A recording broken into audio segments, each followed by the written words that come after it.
peace, and a path to prosperity, I believe that America's best days can still be ahead, and I want to lead us forward. Join me now in the Reid Revolution.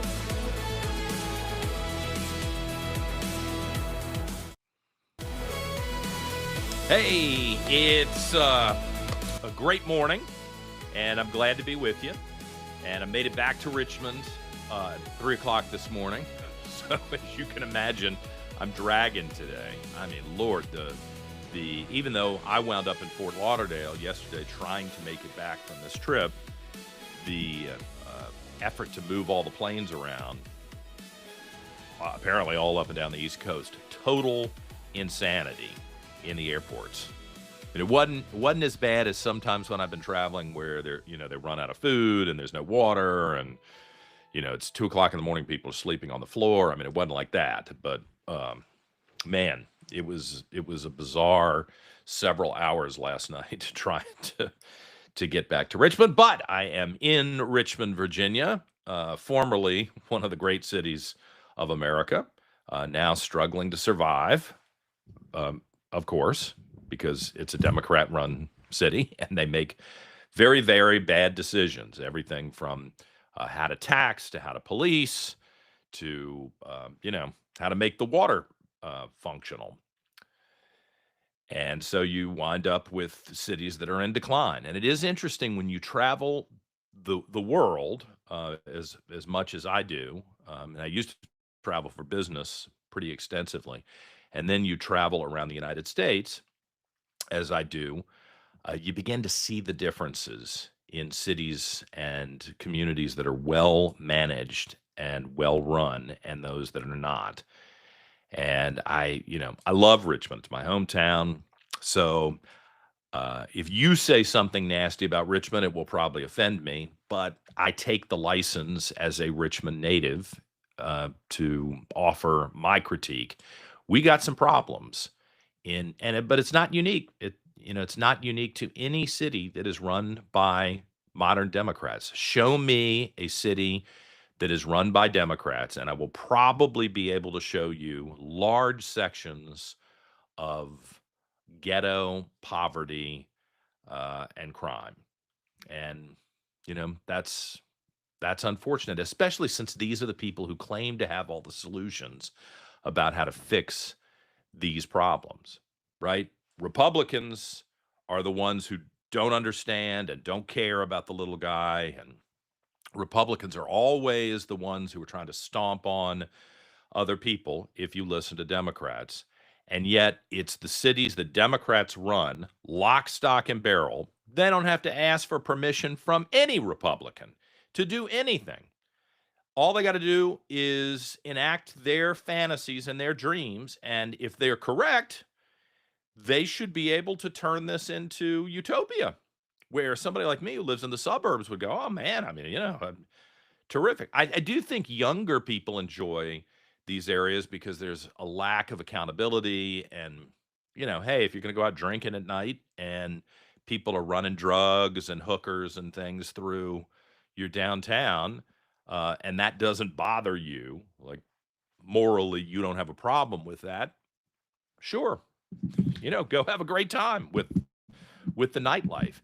But if you've got responsibilities and if you've got children and you need to educate your kids and you want your wife or your husband or you want to be able to walk the dog at 11 o'clock at night without being robbed or worrying about being robbed, if you're concerned about having the door kicked in at your house, then suddenly you pull focus on it and you realize you got a problem. And that's Democrat cities around the country. And it's very puzzling to me that a lot of American voters continue to vote for policies that clearly aren't working. I mean, I guess you can isolate yourself a little bit, right? If you're 28 years old and you've finished college and you've got a job that's pulling in some money, you're employed, what do you care about the schools? You don't care. You don't have any kids in the schools. What do you care about the functionality of the homeless program or the welfare program to take care of you? I mean, it's a hypothetical for you. So I think a lot of these people just kind of say, oh, well, their intentions are good. And we don't really know what it looks like until you start seeing the homeless people stacked up in the public parks or on the street near where you go shopping or near your gym or near the bars and restaurants you like to go to. Then it becomes a little personal. And there is a bill in the Virginia General Assembly. I mean, it's like the Democrats have this playbook of bad ideas um, that they must just hand around from state to state. You know, these Republicans and Democrats both go to these conferences for legislative folks, and if in the Democrats' case, they really must have the playbook for bad ideas because one of them that was used so unsuccessfully in California is to prohibit localities from stopping homeless encampments. Well, okay, you going to pass that, Virginia? Seriously? You're going to say that a locality that has had enough of people setting up tents in their backyard should be prohibited from purging the homeless folks or moving them to a less visible place? I mean, the whole town uh, goes into the toilet when you have homeless camps. DC for years has been in that circumstance. When I first went to DC to work in the Senate, 2004, 2005, 2006, there were very few examples that I could point to, at least visible in the tourist district and then the part of town that I lived in, which was, kind of an up and coming, still pretty ghetto. There was a drug dealer with a drug house with 24-hour drug security right across the street from where I lived. So it wasn't like it was, I wasn't living in Georgetown. It was kind of rough. Um, but I'm 6'3", so rarely do I have a problem, thank God. Uh, but the city got rid of that visual impairment that says to people who got money and to people who have families, no, we don't want to be around this. Right? I mean, who's going to invest $500,000, $1 million or more in a property if you've got a homeless encampment across the street? Or if the park that you visual in your head, you think, oh, I'll walk over there at lunchtime and, have coffee and the flowers will be so nice in the spring and this will be a wonderful experience to live and work here. If you see a homeless encampment, suddenly that's out the window. And so the Democrats in the General Assembly, and I don't know if this is going to pass. I mean, I hope it doesn't pass. I hope somebody's got enough sense to say that this is meddling. The Democrats and or the governor need to stop this idea that you're not allowed to remove that kind of I mean, it's not just a visual impediment. I don't want to act like it's just aesthetics. This is a quality of life issue. And where there are homeless people, I'm sorry, I hate it. And I've been one paycheck away from being homeless, so it's not like I'm dissing everybody who's been in this situation. But when you have an encampment of homeless people, you have drugs, you have crime, you have prostitution, you have everything that makes life terrible for the people who are getting up in the morning and going to work. And but Democrats don't care. They create this environment over and over and over again. And then that brings us to the big story of the last several weeks. And if you're following me on Facebook, the Reid Revolution on Facebook, formerly the campaign page, and then formerly the radio show page. Look, I just got to be honest with you.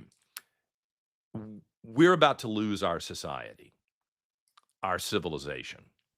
And that sounds very dramatic. And I hope if you're a suburbanite that it seems like a reach, because then that means you're insulated from it. Just like I'm talking about not having to worry about the homeless stuff. You live in the suburbs, you don't see this. You don't have to deal with the homeless people. You don't have to deal with the violence. Even if you live in the city, you may hate Donald Trump and you may hate ICE. I don't know. There are plenty of people I know who can't stand either one of them. But what I need to caution you about, and again, this comes from somebody who has actually lived in Civil War conflict zones, is that's where we're headed. That is where we're headed.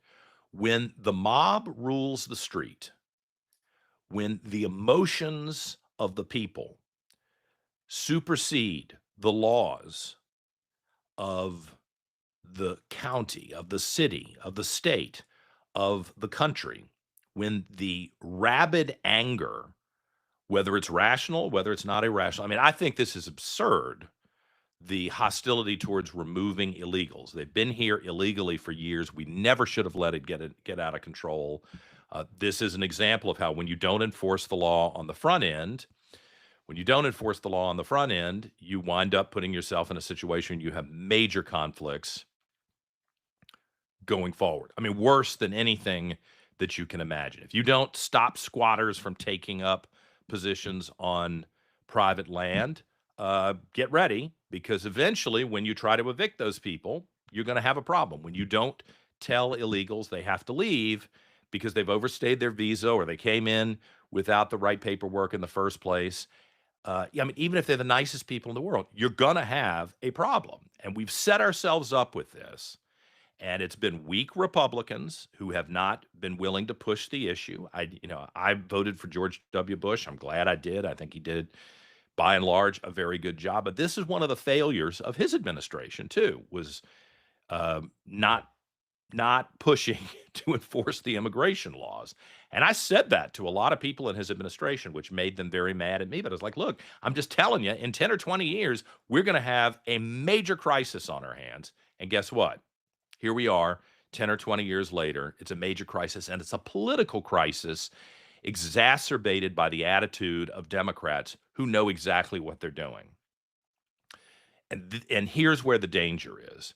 We now have one political party, my party, the Republican Party, that I do think is committed to the rule of law. We're looking at the laws, and Donald Trump is the president. He got elected on this, so nobody should misunderstand. He got elected the first time because he was the only Republican who started talking about illegal immigration, and the average conservative voter doesn't like this.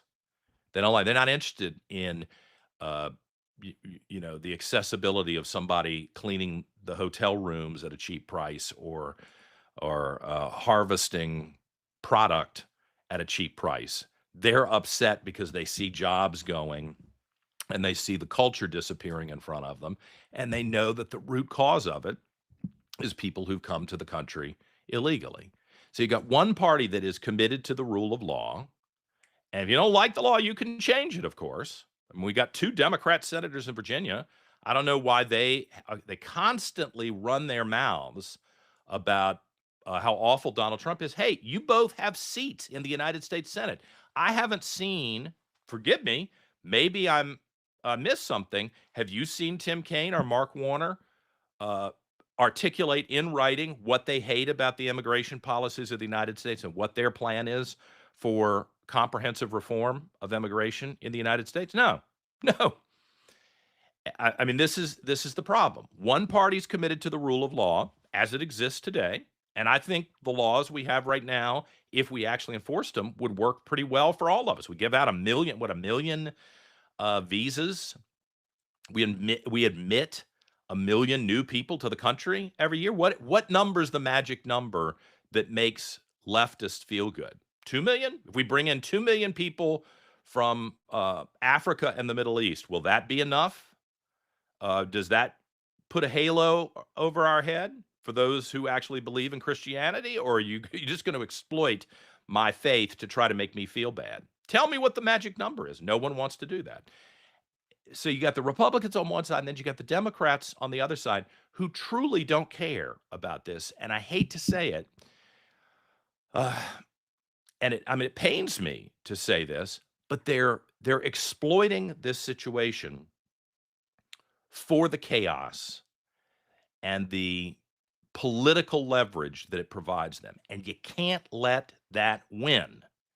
And that's why President Trump is making some very difficult decisions about who stays in Minneapolis, who goes in Minneapolis. I mean, are we going to concede that one of the major cities in the United States is ungovernable? Like, really, are we going to say that there are certain cities that will be allowed to exclude themselves from federal law while a Republican's in the White House? They'll change their mind when a Democrat's in the White House, and they'll work with the Democrat, but they just refuse to work with the Republican president. I don't think it's about Trump. It's not about Trump. Whoever the Republican president is, was, will be in the future, you'll get the same thing. Is that where we're headed? Because that is a recipe for major domestic conflict, which will eventually tear us into a modern civil war. And I was in places where this is exactly what happened. I took it seriously when Democrat activists said, we are going to be the resistance. I was like, the resistance? I thought you all were committed to democracy. Or what day is it? Are you committed to democracy and whoever gets elected? Like, I'm very upset that Abigail Spanberger is the governor of Virginia. I think it's a terrible mistake. I think she has exposed herself as a total fraud when it comes to her hypothetical moderation as a leader. She's not a moderate. She hadn't been a moderate the whole time. No one really challenged her on that, certainly not in the media. So, a lot of people who aren't paying attention voted for Abigail Spanberger. Do you hear me saying I will refuse to obey the laws that are passed by the Virginia General Assembly, signed by the Democrat governor? No, because that is the recipe for the destruction of the society, and I don't want that, because I've been in places where that happens, and I know how many people get hurt and killed when those things occur. So I'm furious on a personal level at what happened in the election last November. I'm disgusted by the legislation that's coming through from the Democrats. I'm hoping people are paying attention and are having major regrets about what occurred in November, not just in my race, but across the board. This is a disaster for Virginia. But I have not come on this program since the election and said, you know what, we should go out and refuse to obey the General Assembly, or we should show up and be a mob at the inauguration. I didn't say that. And I was upset the weekend of the inauguration. I mean, it personally hurt me to watch that unfold. And I live 13 miles from the Capitol. I didn't organize a bunch of people to go to disrupt the inauguration. I didn't stand there with water balloons or frozen ice bottles and hurl them at people who were going to the inauguration, because I don't behave like a Democrat, because I'm a civilized, decent person. And if you are siding with the people who are behaving in that manner, I respectfully suggest you look in the mirror and ask yourself who you are and what your end goal is. What are you trying to achieve here? We know in Henrico County, where I lived last night, there were video training sessions about how to resist ICE officers in Central Virginia. So what you're seeing in Minneapolis, even if Trump pulls everybody out of Minneapolis and just says, to hell with Minnesota, I'm going to bureaucratically try to cut off funding, and, I'll give a couple of speeches and trash Tim Walz and Jacob Fry, and, to hell with Minnesota. If that's what he does, that's not where this ends, unfortunately. This is spreading all across the country, and the responsible and reasonable and thoughtful people who want to obey the law and secure a civilized, peaceful, and prosperous society for all Americans going forward, not just the people who agree with me, we better stand up right now and be very clear that the law is going to be enforced, and we're not going to tolerate the mob mentality in the streets. But see, we let them get away with it in 2020. You remember 2020 here in Richmond? The mob was responsible for the statues coming down. I mean, they created so much drama that the Democrat mayor, LeVar Stoney, decided unilaterally, without any of the process that's supposed to happen, no votes, we're going to pull the statues down. I mean, that seems like a little thing, I guess. I mean, when it happened in Portsmouth or Norfolk, people wound up, being paralyzed because the statues were toppling on top of people. No one seems to give a damn about that. But that's the environment that these people function in. They create the chaos, and then they exploit the chaos to achieve what they want to achieve, both on the ground and politically. And the end result is that it gives a green light for the mob the next time they're mad, or the next time they're hypothetically mad and just figure they can exploit something in order to achieve politically. And decent people who don't want the conflict, I get it. You got a business, you got kids, you don't want this kind of mess in your life. Of course, you'll probably back down and let the mob have its way. Like, oh, yeah, if we just give in to them here, that will solve the problem, and we're just going to keep on going. We'll survive. Well, history does not prove that that works very well. What we have done is we have empowered, since 2020, we have empowered the mindset that your emotions and your anger are paramount and that the law really doesn't matter. If you got a problem with the elected leader, you got a problem with the law, organize a couple of hundred people, go into the streets, wreak havoc, and you'll get your way. That is a recipe for the collapse of our civilization. I'm not being bombastic. I'm not making this up. When I lived in the Middle East, a couple of hundred people caused carnage for the normal people and for the government. And so whether they were nice guys in the government or bad guys in the government, we could debate that all day and all night, but it was a disaster for the people. Now there in the Middle East, can I be honest with you? They just kill their political opponents. That makes it simple, right? Whoever's got the most guns and whoever has the police and the military just kills their political opponents. That's what's happening in Iran. No one seems to give a damn that the people who don't want to be oppressed by the Islamists are rising up. No one cares. Everybody cares about Hamas and Palestine, apparently, but nobody cares about the innocent people who don't want, who are Muslim, who just don't want to be oppressed by the Islamic regime. That's a problem.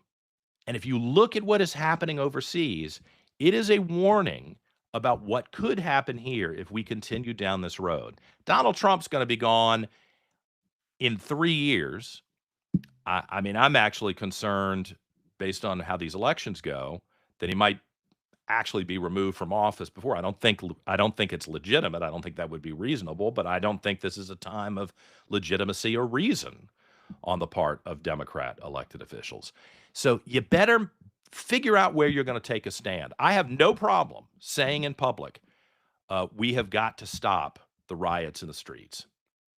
And if Mark Warner and Tim Kaine, the two Democrats who represent Virginia, want to introduce legislation to change the laws, okay, I'm going to fight you on it because I think you're fools, and I think the laws are fine as they are. But that is the appropriate way to deal with this. You don't have a group of people who are completely disenfranchised in America. They are very well represented in the United States Senate, in the United States House of Representatives. They now run the state government of Virginia. They run the government in Minnesota. And yet I'm supposed to believe that Donald Trump is the problem here when you haven't bothered to actually change the law. Screw you guys. Seriously. You're not being honest. You're not being serious. And I know what's really behind it. We are living through a cultural revolution, and it's going to take some tough, strong people to say these things in public and restore order. Or I want to warn you, minimally, we've got an economic disaster coming, and we could have carnage in our society and lose the American culture that I think we've worked for 250 years plus to perfect. And I'm not willing to let that happen, at least not in silence, on my watch. All right, let's take a quick break. When we come back, there is a primary for the Republican nomination for governor of Ohio. And Casey Putsch is one of the gentlemen seeking the Republican nomination. It's coming up soon, and Casey is with us in just a couple of moments here on the Reid Revolution. Stay with me.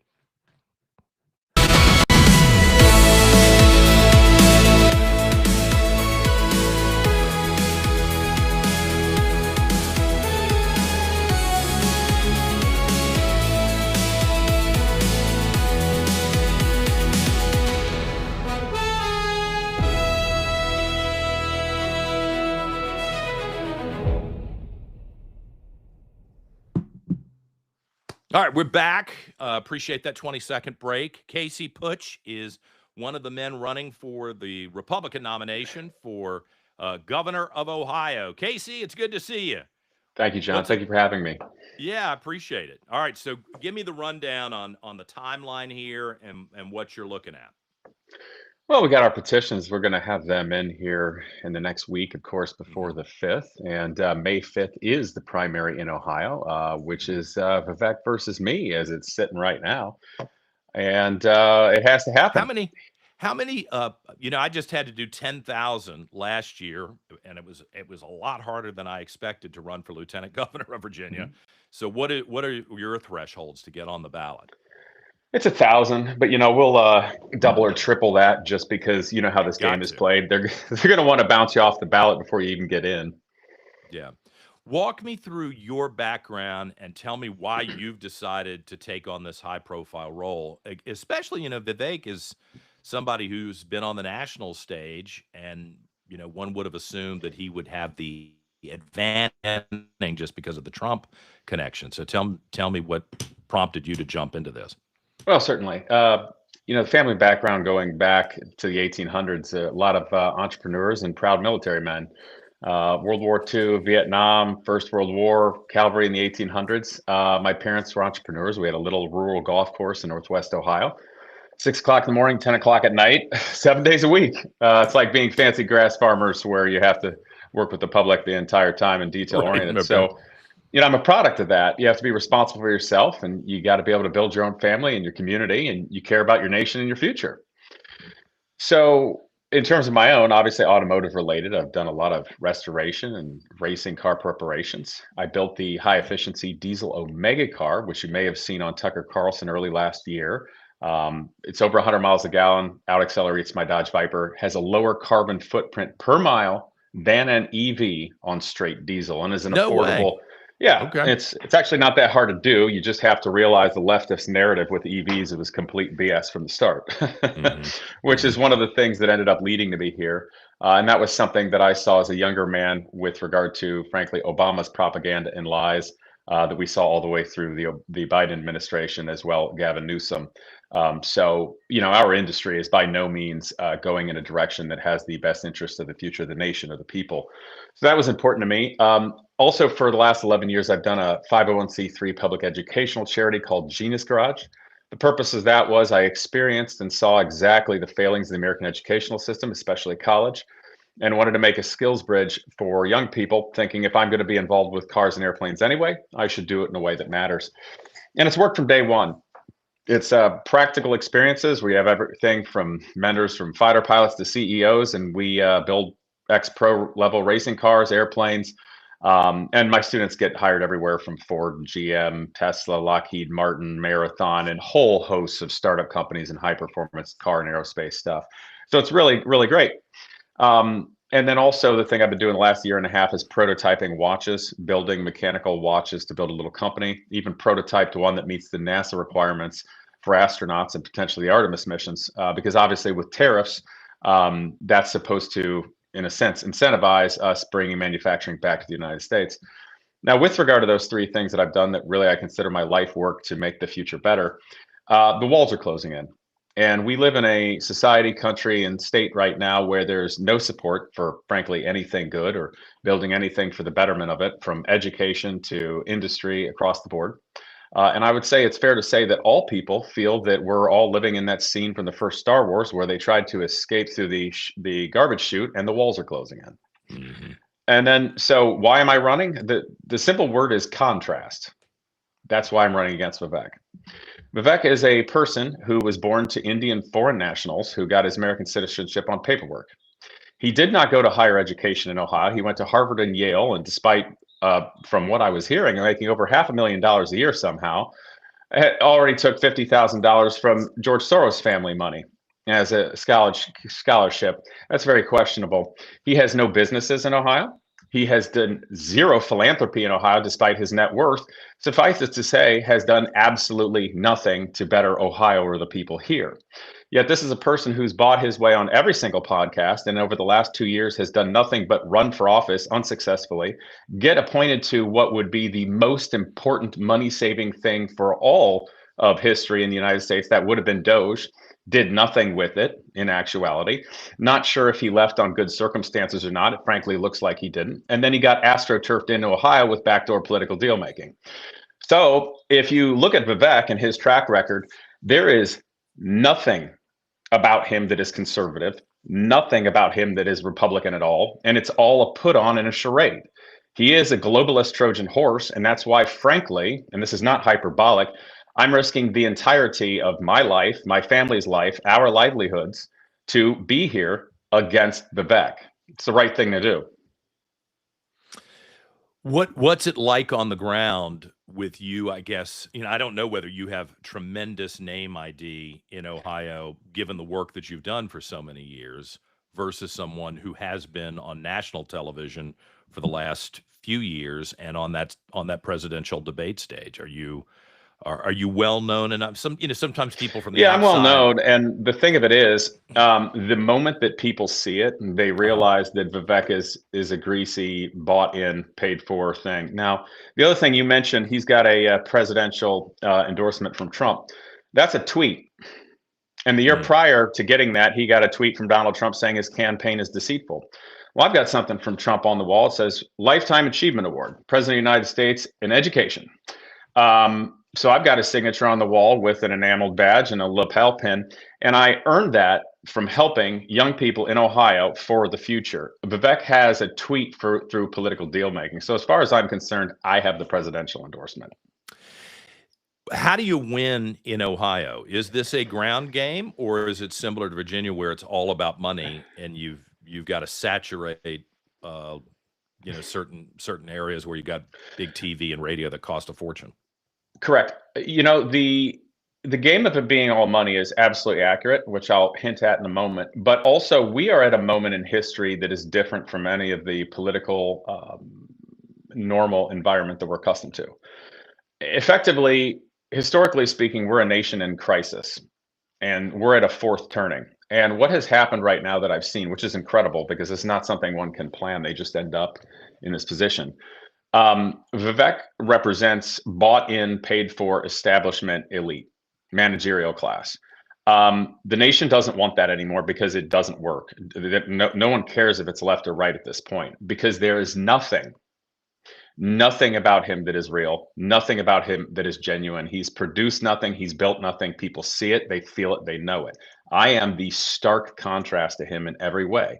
So what's happened is, the backlash is tremendous, which has happened on social media first. Vivek quit Instagram and X because the backlash was tremendous. Of course, he tries to pin it on everybody for being racist, which is funny because that is a typical leftist talking point, which he's also used in his AmFest speech as well as his New York Times leftist article, which was originally entitled, "What is an American?" And then after facing tremendous backlash, because everybody's tired of what's called an anchor baby telling Americans what an American is, he changed it to be a title reflecting that if you don't like Vivek just because he has a terrible track record, you're racist and you're probably a groiper with Nick Fuentes, which is very silly.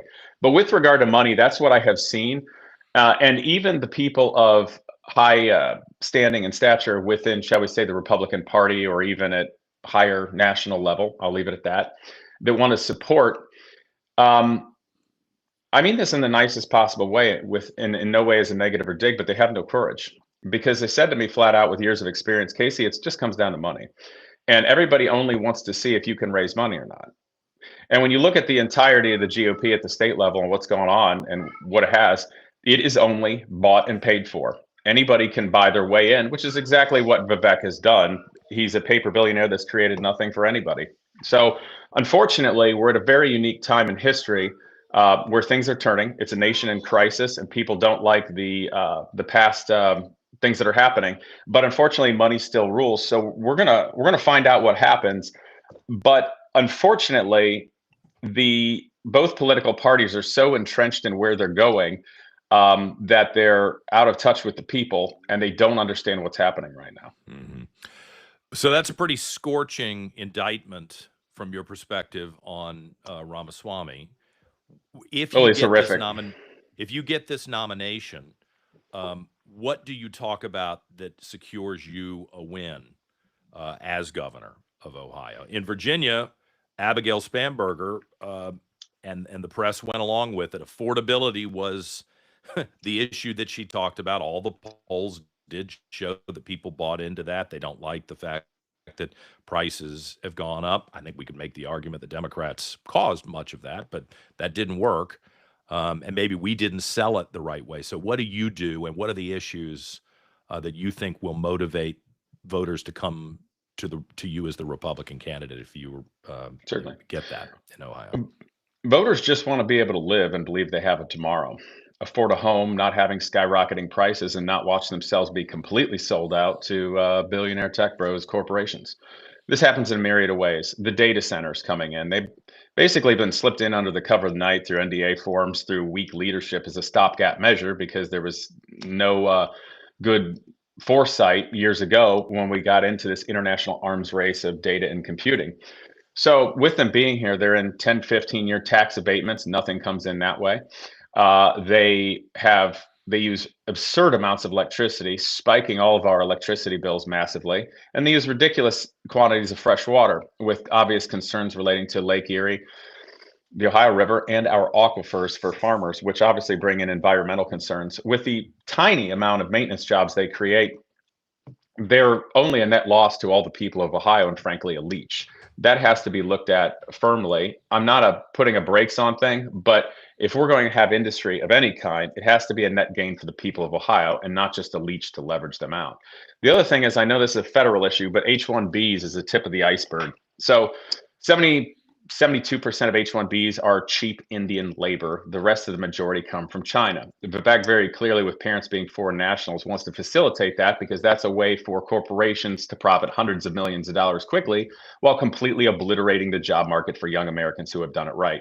Not only having competition that is not fair or in the best interest of them or the state, otherwise just saving money for corporations, it also lowers the wages, period. There's nothing else to it than that.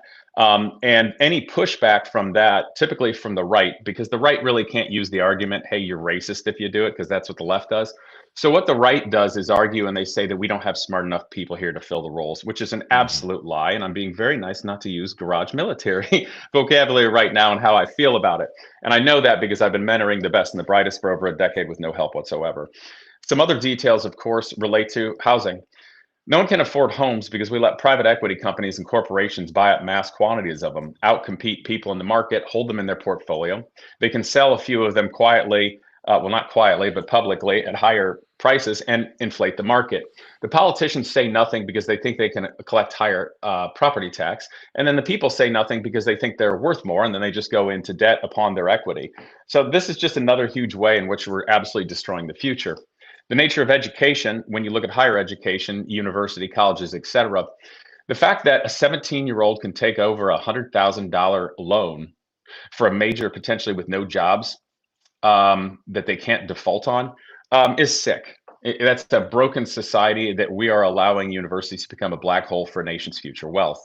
Universities, colleges that obviously have tax exempt status, they need to be analyzed and looked at, many of them having multi-billion-dollar endowments. So if those billions of dollars that are there, an endowment, are not working for and being invested in the nation to where the returns can actually pay for scholarships and specifically help the young people here, then that's not an academic institution. That's a black hole of wealth that needs to change. The other thing is understanding education at K through 12.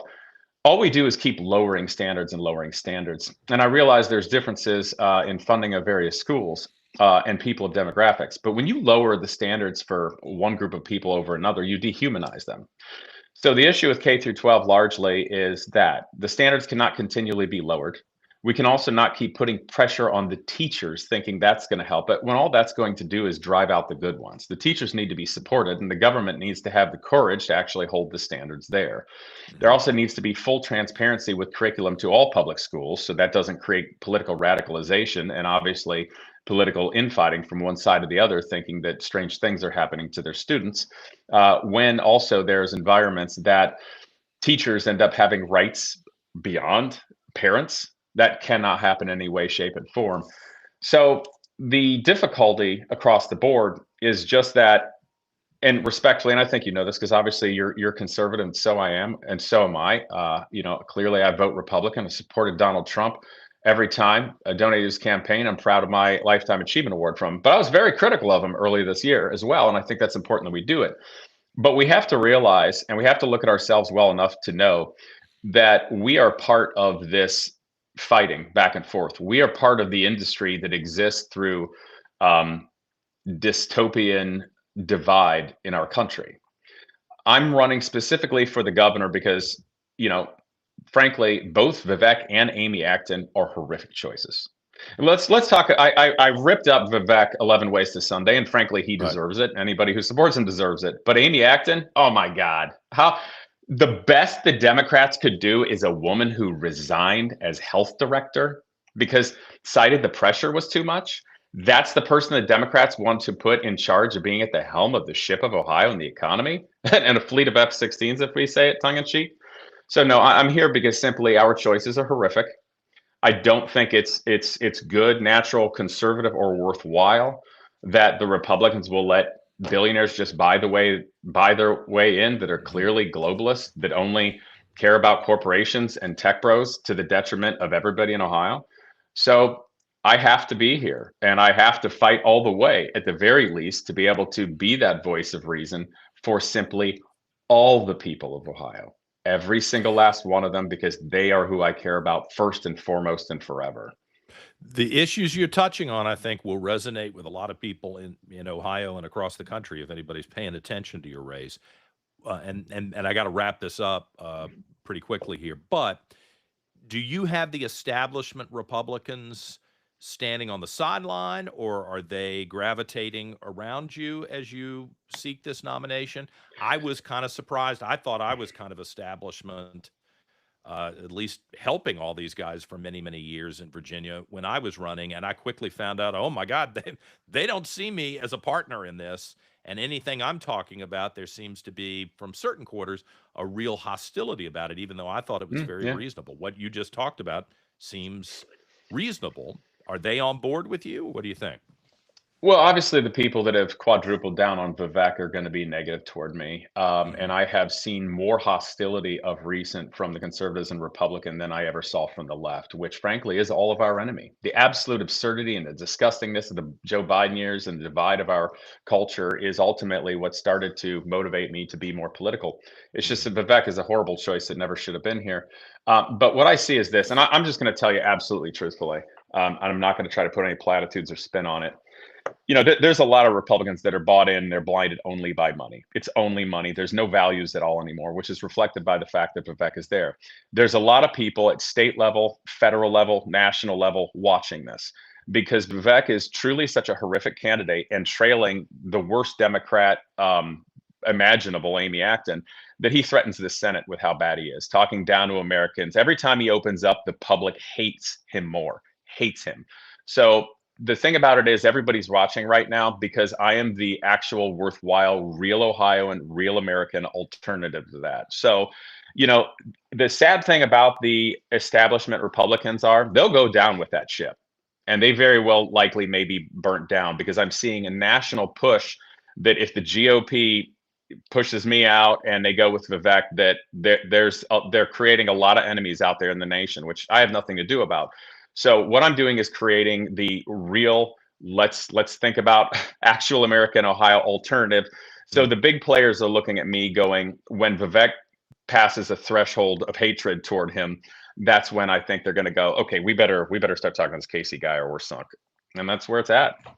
Well, I'm glad to get the chance to talk to you. I mean, this is exciting to be I'm able honored to to be look at here. what's happening, and I hope that we'll be able to share this certainly across the East Coast and in Ohio. Casey Putsch is running for the Republican nomination for governor, and that will be decided, you say, in May, right? So Yes, we got a sir. little bit of time here. Casey, I really appreciate the chance to talk to you. Thank you. I'm genuinely honored. Thank you for having me. Thank you very much. All right, so that's interesting. Coming off of a statewide race here in Virginia to talk to Casey and hear where he's going, what he's dealing with, and the issues that he's trying to articulate. I think we got to a place in that conversation where he hit some hot button issues, which will certainly motivate a lot of conservatives, right? At least to fully examine him. And I can't say he's wrong on those issues, right? I mean, and even a bunch of Democrats are going to say that the equation in college, and I think that's a potent issue. I wish we had talked about it more here in Virginia about getting a degree that doesn't pay off. You wind up in debt. The colleges don't give a damn. They kind of wash their, here's your diploma. Good luck to you.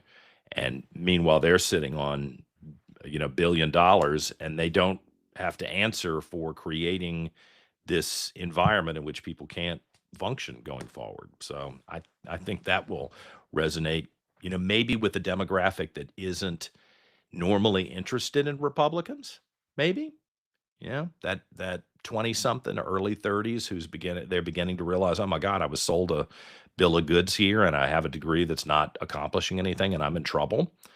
And who's responsible for that and how do we get out of it? That may be, I'm taking note about that because that may be an important issue to really explore going forward. All right, let's take a quick break and we'll come back and let's talk to the sheriff in Chesterfield County here in Virginia, a guy named Carl Leonard. I've known him for years. I mean, he's tough and he's been around in law. His entire career is in law enforcement. And I wonder what his reaction is to what's happening on the streets in Minneapolis, the political component to that. And then I'm really worried that we're going to see this here in Virginia, especially now that the new governor, Abigail Spanberger, has pretty much said, hey, we're a sanctuary state. And I'm finding out that they're doing all these trainings to kind of replicate the hostility in Minnesota in Virginia, potentially. We'll get his take on it when we return on the Reid Revolution.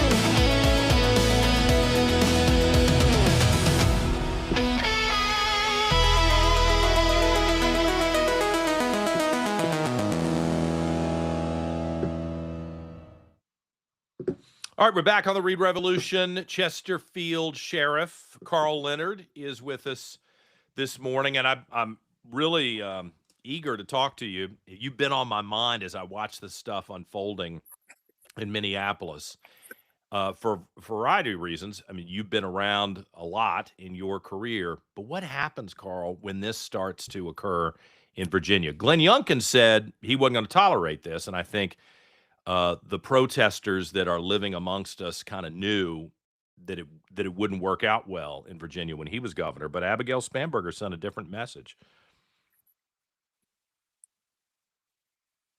What do you think?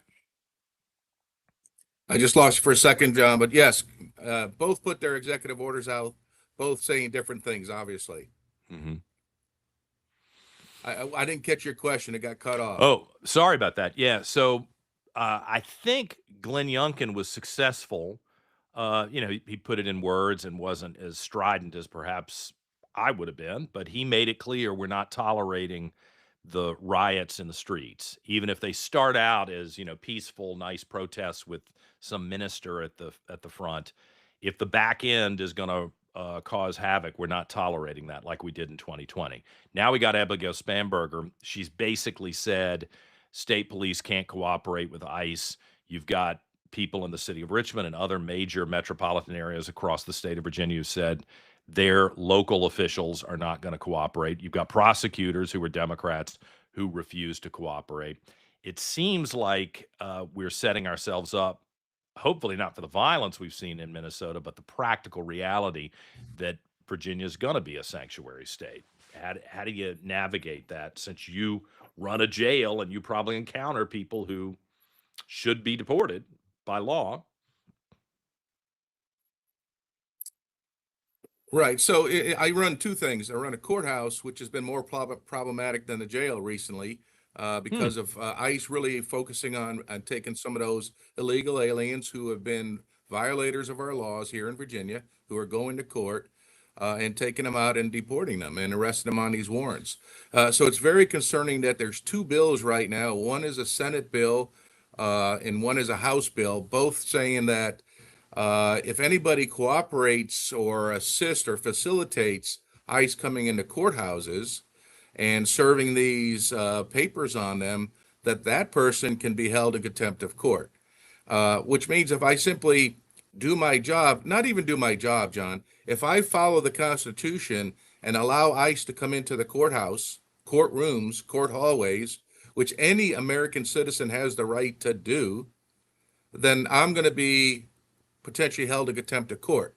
Now, if I, contrary to that, if I don't allow ICE to come into my courthouse, I could be sued by ICE for not allowing them to enjoy their constitutional freedoms because they have an absolute right to come into my courthouses, to come into the actual courtrooms, to hang out in the hallways. Anybody has that right. So how do I balance? Well, if I let them come in my courthouse, I'm letting them enjoy their right to be there. But if I do that, now I'm going to be held in contempt of court by these two bills in front of the House and Senate. So it's very problematic in that I have a no-win situation here. It's a lose-lose, not just me, but any sheriff in Virginia today who does this is either going to get held in contempt for letting ICE come in or get sued for violating ICE's rights to come into a public facility. So we're at a very strange point in our Commonwealth here, John, as you've been addressing pretty eloquently. It's going to be difficult. You know, when you think back on all the times that you were on the air with me on the radio program back to 2020 and the violence that took place then and the conflict that we were all in during COVID, I kept saying, I have strong emotions. You know me. I mean, you ask me for an opinion, give me about 60 seconds. I'll size it up and I'll give you an opinion. And generally, I'm right. But I always ask, what does the law say? You know, and it seems to me that that's your obligation. That's the obligation of, even state legislators and state executives. What does the law say as it exists today? And no one seems to really be focused on the fact that federal law requires that people who are here without documentation, who either came over without documentation or have overstayed their visa, that they should and shall and must be deported. How is all of that being lost? And now we're into the emotions of who's more moral, or who has the best interests at heart of the community, or I mean, the rule of law is disappearing right in front of our face, and nobody seems to give a damn. I know you do, but And that's the problem. You cannot ignore the law. As I told everybody, I'm here to defend the Constitution of the United States and the Commonwealth of Virginia, as it's written. If you want to stop me from doing things that I'm doing in protecting those constitutional rights, change the Constitution. But do not ask me to turn my back on the law, to look the other way on the law. The simple fact is, as you know, this past summer, ICE came to my courthouse on a frequent basis back in the spring. right. They have every legal right to be there, as does any citizen. Any citizen can walk into my courthouse, walk into any courtroom they want to walk into, and watch a trial because it's a public building with public access. People asking me to deny that right to members of ICE are asking me to turn my back on the law and their constitutional rights. So we have to have a balance here, John. I'm not going to toss one constitutional protection out of the window so people can enjoy what they want to see on the other end. If you want me to change the way I address it, change the Constitution. And if the average citizen shows up at the courthouse and doesn't like the fact that ICE is there, I mean, correct me if I'm wrong, the average citizen doesn't have standing to interfere with ICE. This is one of the problems that I've got with what's happening in Minneapolis and in other parts of the country is, I mean, everybody's entitled to their opinion. I've got very strong opinions.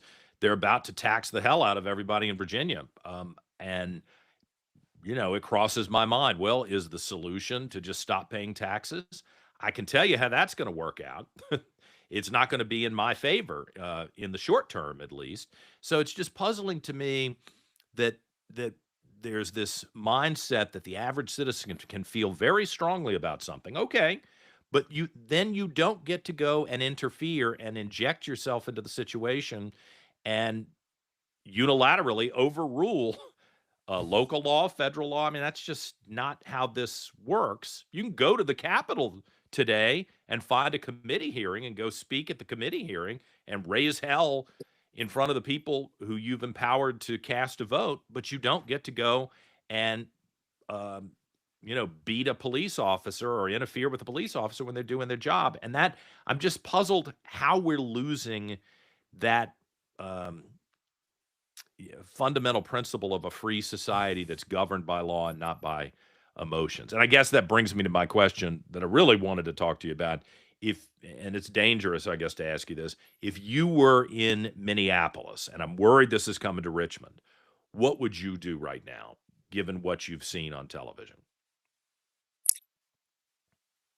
Right. So, you see the news where I think President Trump is looking at bringing people out of Minneapolis. The media, of course, is labeling it as a retreat.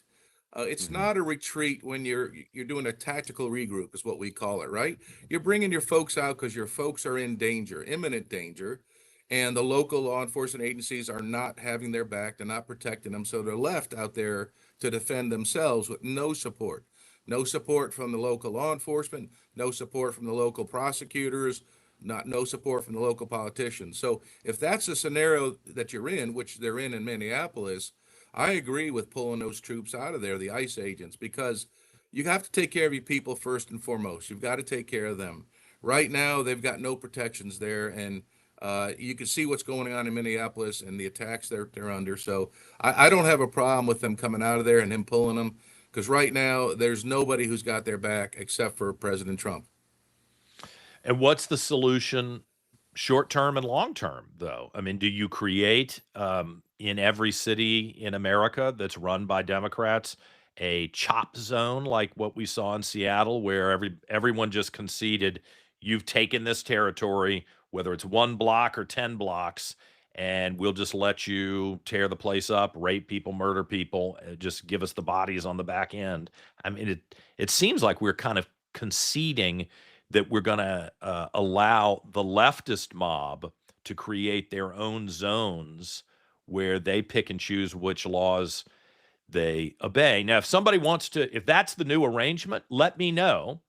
Seriously, let me know, because I'm pretty sure I know people around the state of Virginia who will join with me to create our own situation if the law doesn't matter anymore and we can just create our own autonomous area within the community.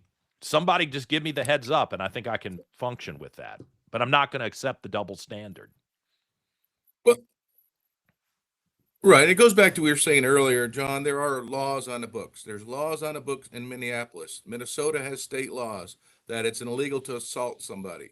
And when you allow somebody to assault ICE agents just because they don't like what they're doing, what they stand for, what they represent, those folks are violating the law. And to turn your back on the law in Minnesota is wrong. It's simply wrong. What Minnesota attorneys and law enforcement should be doing is arresting everybody who's assaulting ICE agents, because that's the law. If they don't like it, go to their local legislation and change the Yeah. Minnesota law to say assaults are legal now. And once you change that law to say assaults are legal, what kind of environment are you living in? I know a lot of people who were just waiting. What was the movie? I hate to bring up a movie reference because it sounds unserious, but The Purge, is that right? That movie where it's 24 hours and you can do whatever you want, and whoever survives survives. I mean, I hate to say it, I think there are people who are looking for that on both sides. And then they think that there's going to be a little bell at the end of the 24 hours and everyone's going to go back to normal and whoever survives is going to survive. That's not how this works. And uh, you know, I've lived in places where the purge was a real thing that was happening right in front of my face, and it's not. We don't want that. And so that's what's puzzling to me, especially about Democrat leaders. It seems like it's a very short-sighted and not thoughtful way to govern. I know what they want.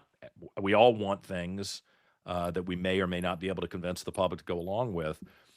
But if it really doesn't matter what the law says or what the public wants, with the democracy that Democrats claim to care about, then where are we? Right. So, we're a long way from the purge, but you have to start thinking about that because the way this country's going right now. But, the reason you have laws on the book is to protect the law and order of your society, of your community. I've been serving law enforcement in Chesterfield County for 45 years now. I love this county. I love our region. I love this Commonwealth. I want to see the Commonwealth succeed and be the best it can be. And you do that by having these laws on the book so we can maintain law and order in our communities. You can't have any of the other enjoyments of life. You can't have your parks to go play in, your schools to go learn in, your places to go work if your communities aren't safe. The fundamental foundation of everything we do is law and order, and we need to maintain that. And unfortunately, I'm starting to see it eroded by some of these bills in our General Assembly today and what's coming down the pike. One of our listeners is texting me, and this is a great question. I wish I had thought of it, and it's kind of fundamental to your personal experience. Is there anything that you are seeing objectively, not as a Republican, not as a Democrat, not as a partisan, with the behavior of the federal officials in Minnesota, the ICE officers on the ground, that gives you pause? Like, this is not how we should be doing this. My impression as a non-law enforcement person is they've been set up to fail. That, when Democrats won't allow you to adjudicate these things in the courtroom, in the jail, where there are witnesses, where there's process and order, and you have attorneys and other law enforcement officials and the public looking on, and instead you're doing it in the streets because you have no choice, you're being set up to fail. What's your assessment of what you're seeing? Right. So first of all, we're being set up by the media because the media is only going to show us what they want to show us. So I've not made any comments of any of the incidents in Minneapolis over the last several weeks because, quite frankly, I don't have the facts. I don't know all the facts. I haven't seen everything. There's so much yet to be learned by these incidents that we're not being told or shown right now that it's really premature to make any judgment call on either side. Unfortunately, we've run to the one side and we're seeing what the media shows us, which, mind you, is only a snippet of what might really go on. And there's a lot more evidence out there. There's a lot more footage, body cam footage we haven't seen. So we're really not in a position to judge any of these incidents right now to determine what happened or who was wrong, who was right. We have to allow that play out. And unfortunately, the way the media can slight the way the news is reported, we're not getting fair and impartial reporting. Yeah. I mean, it's a tough situation. And Carl, let me ask you this.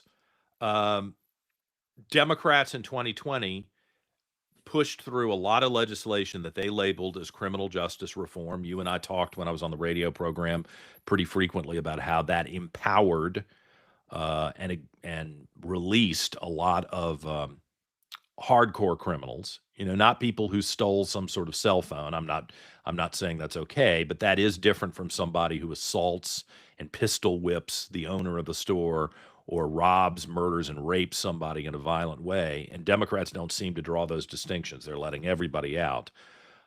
How do you stay a cop with this type of legislative change that empowers the criminal, and with the possibility that you all will be personally liable for legitimate decisions that you make in the role of law enforcement? How do you stay a cop?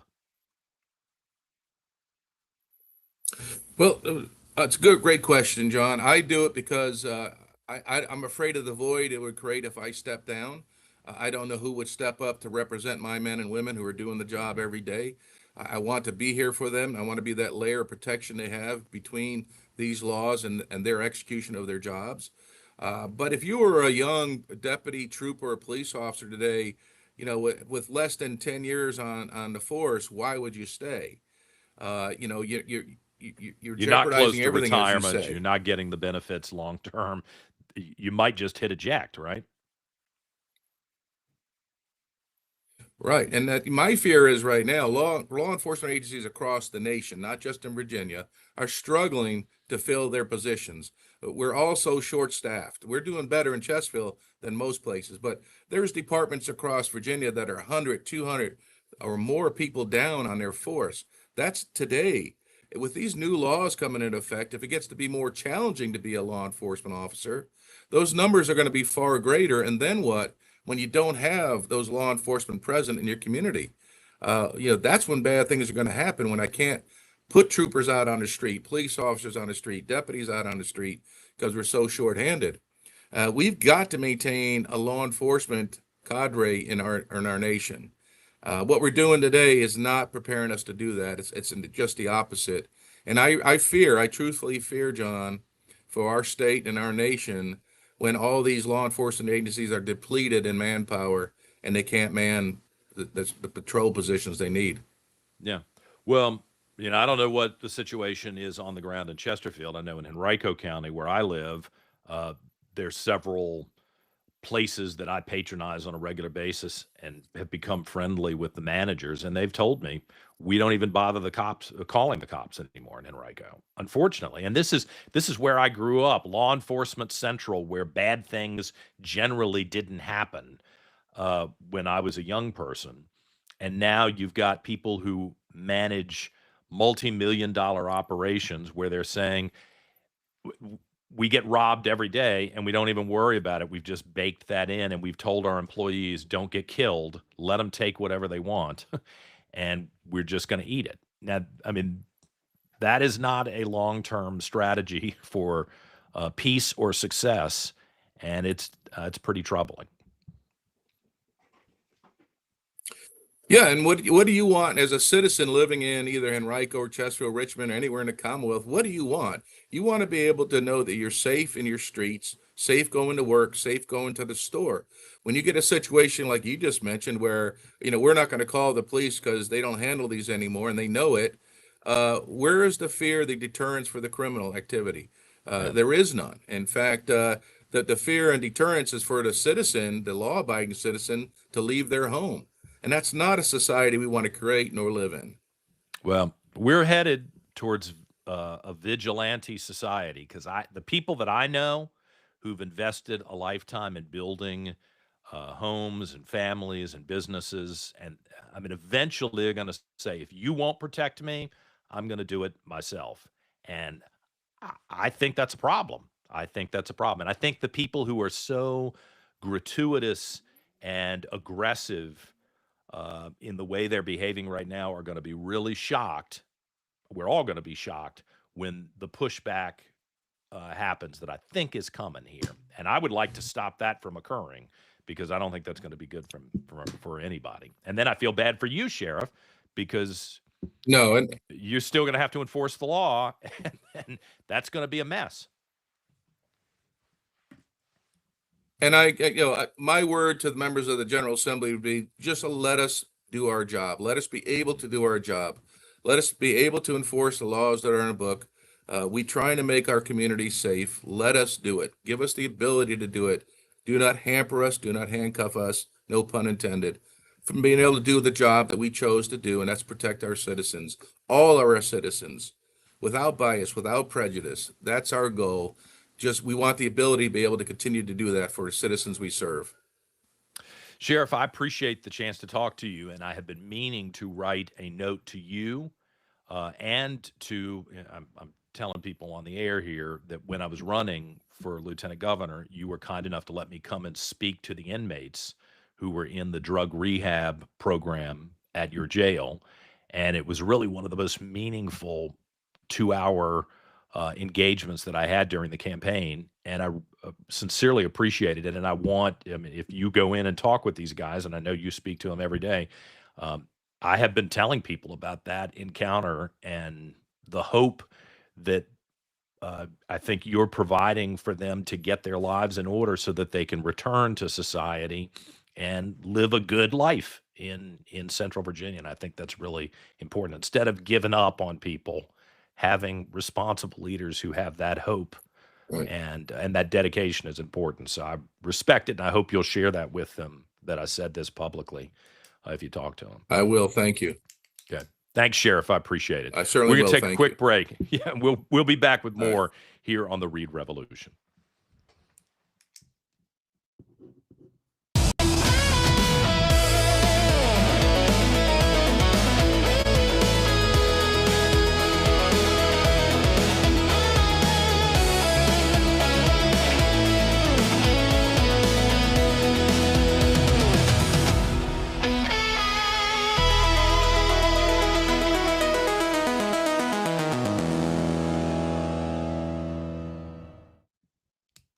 Well, that's good. I always appreciate the chance to talk to Sheriff Leonard. And I do think, based on my interaction with him, and you watched it for years, Producer Dan, that he'll shoot straight with you. I mean, if he thinks there's a problem, he'll tell you that. And I think that's why, generally, he has a lot of respect from legislators.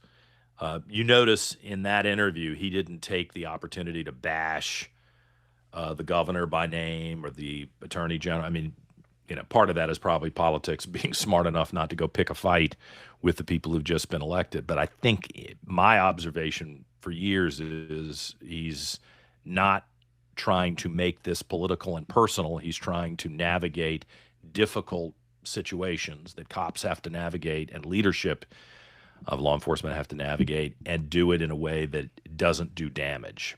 And I have a different obligation. I have the obligation to tell you what the hell is going on in a blunt way, since nobody else seems to be willing to do it. But I admire his diplomacy. Well, like you, I do worry about any move on the part of the president or the feds to withdraw from some place like Minneapolis simply because the temperature's getting too hot. I don't like the optics of that. And I don't like the message that the opposition will take from that. That they'll see it's going to embolden them. Yeah, it's going to they're embolden going to see that as a reason to keep on doing what they're doing. I mean, if in the South, when Democrat governors, I remind everybody they're Democrat governors in the South at that time, had said, we are not going to integrate the schools. We are not going to allow black citizens to have equal access to facilities and programs, and we're not going to allow them to vote because we don't like it, which is essentially what's being said in Minneapolis. We don't like the federal law, even though your people voted for it 30 or 40 years ago. We don't like the federal law, therefore we're not going to allow you to enforce it. What would have been the appropriate response during the era of mass resistance? Oh, okay, well, the governor doesn't want to. The Democrats don't want to allow us to integrate, so we're going to walk away, and it looks like it might get kind of ugly. And yeah, they're going to abuse black citizens, but it's too ugly for us. I mean, I think at some point you have to say the law is the law. If you want to change it, you better get into the Senate and to the House and make your arguments and change it. Until then, we're executing on this, and if you get in our way, you're going to prison. I don't see any other solution. You brought up a good point with Sheriff Leonard that, well, okay, if the left just gets to decide where the laws that they like and don't like apply, do we get just to decide in Virginia now that the left is in charge here? Can I just decide in my property? I don't like this decision that the General Assembly is passing to ban gas-powered mowers, or to decide whether the localities can ban gas-powered leaf blowers. Why don't you open a bar in Yeah. the backyard of your house and tell everybody to screw off, that you don't care what the zoning laws are. You don't care about the tax laws. You're not paying them. I mean, at some point, and you know what, Dan, if you can get 15 or 20 people to stand in your front yard with shovels and pitchforks and hidden guns, okay, do you get away with it? Is that where we are as a civilized society today? I think that's a problem for all of us. Well, I might also add, not that this is my plan, but I think that if I were to do that, I would be on constitutionally firm ground. Because I don't think government has any business telling me what kind of a leaf blower or what kind of a lawnmower I can buy and or use. Well, you know how I feel about government overreach. And there are plenty of things that people do that I think are pretty stupid, that I wouldn't do, that I don't like. But I don't think it's even if I were an elected official, I had a lot of people when I was running like, oh, you should advocate for this. I'm like, no, I'm a conservative. If you want to make the case to try to convince people to behave the way you think they should behave, knock yourself out. That's great. Show them that this is the better way. But it's not my place as a potential, and I'm not going to be, but as an elected official to order other people what to do. The only exception that I made, like this trans issue, not to get off on that, but I do think you got to protect kids, and I think that children are being abused, and I think that this is insanity. That the medical community, God, it is awful.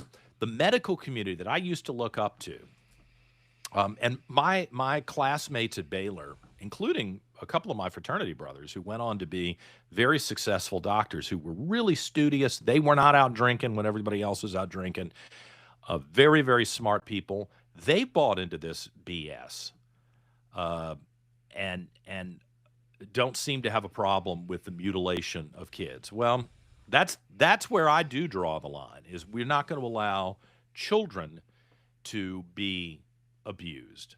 If you're 18 plus and you're dumb enough and stupid enough to cut your nuts off or your breasts off, I think you're going to regret that. And I will continue to speak out about it. And I'm sorry if it hurts your feelings. I don't walk up to people and say things to them directly. In fact, this weekend, I encountered a couple of people who I think were trans. These days, how do you know? I'm not going to be rude to you.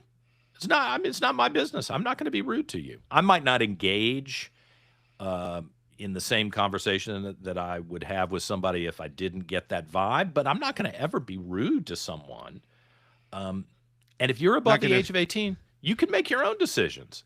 But somebody's got to stop this from destroying a generation of young people. Yeah, not going to take the Crocodile Dundee approach there, eh?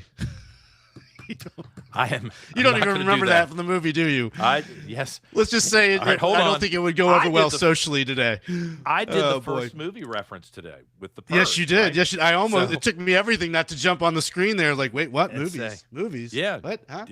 Dan is usually the one who references the movies. All right. Well, speaking of films and books and television programs that everybody's seen, the story of Anne Frank. I've been to the Anne Frank house in Amsterdam. It is a remarkable story. I just got to tell you, these Democrats who are trying to compare what is happening in the United States under the rule of law in what should be a very civilized manner, where people are being lawfully deported, not to a concentration camp, not to an oven, not to some ditch where they get a bullet in the back of the head, but to their country of origin, if that's at all possible. To compare that to the situation that was experienced during World War II with the Nazis as it relates to Anne Frank is outrageous. And the Holocaust Museum, which, honestly, I've never understood why they're not more on the side of Republicans and conservatives, but I could say the same thing about the Jewish community. I don't get it. But I don't know why you're not more conservative when you're being abused by the radical Islamists in the Democrat Party and your vote's being taken advantage of. But whatever. Here's the governor of Minnesota, Tim Walz, making this outrageous comparison. So you believe it. It's not just me saying this. This is from his mouth. We have got children in Minnesota hiding in their houses, afraid to go outside. Many of us grew up reading that story of Anne Frank. Somebody's going to write that children's story about Minnesota. I don't know who added the dance music to that. You didn't do that, did you? No, I didn't do that. No. Where'd you find that with the dance music? I was on X. I tried to make it more absurd than it really is. Well, the question I have in that sort of a situation, I'm always curious with the person doing the signing. It's like, does the person doing the signing ever just be like, nah, I'm not doing that. I'm not signing that. She's just all about. She's all into it, and I'm just like, I feel like more signers should be just get to the point. Like, Yeah, you're on your own, bud. I'm not signing that. But Well, if it was a Republican, they probably would. You know, but I mean that is outrageous. And you know, if you are here illegally, if your family's here illegally, I understand you have anxiety. You should. You know, you should. If you are a kid and you don't even know your status, and let's be honest, kids shouldn't have to worry about this. The adults should be responsible enough to adjudicate this and handle this. So the parents shouldn't be here illegally. And if you are here illegally, I mean, God, how many years have we been talking about this? This is what I keep coming back to. It's not like this just popped up 3 weeks ago and everybody's freaking out. We've been talking about this for decades. When I worked in the Senate in 2004, 2005, 2006, we were having the conversation about comprehensive immigration reform. The Democrats didn't want to have anything to do with it. Didn't want to have anything to do with it. I think because they knew that they could replace Republican voters or overwhelm Republican voters with illegals, and they could create compact districts that would give them congressional representation that they wanted. So they were playing this political game with people's lives. Now, I find that to be illegal and immoral, but that's me and my calibration. But everybody's been on notice for decades here. So what the hell are you upset about? And really and truly, if you are in a country and here's your little form, and it's expired. Your visa is no longer valid. Or you paid a smuggler to bring you into the country, so you're not supposed to be here anyway. And I assume that you and your hombres are talking about this issue because it's relevant to you. Wouldn't you get a lawyer? Wouldn't you try to fix this problem? Because you know it's about to blow up in your face. Why would you not deal with it? And if you're a leftist who's in the streets right now, this is when I'm going to call people on it. If you really cared about these poor families and these poor children, and oh my gosh, I mean, these people are a part of the fabric of our community. They shouldn't be. They have no right to be. But if you really cared about them, wouldn't you go and hire attorneys for them? Like, why don't you go, take that 10 grand that you were going to take for the family vacation with the grandkids this year and tell your family, we're making a sacrifice. We're going to hire an attorney and we're going to find people in our community who need legal representation to get their papers in order so that they're not. But why don't you put your money where your mouth is? They don't do that. They send young dummies into the streets. And here's something that will be controversial, but it's the truth.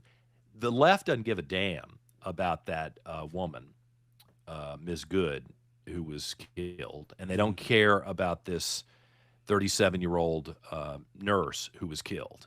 And this is the problem. And I'm telling you, I know it sounds awful, and I hate to be the one to break it to you, but revolutionary movements love when someone gets killed because they can use that. They can exploit it for their ultimate goal.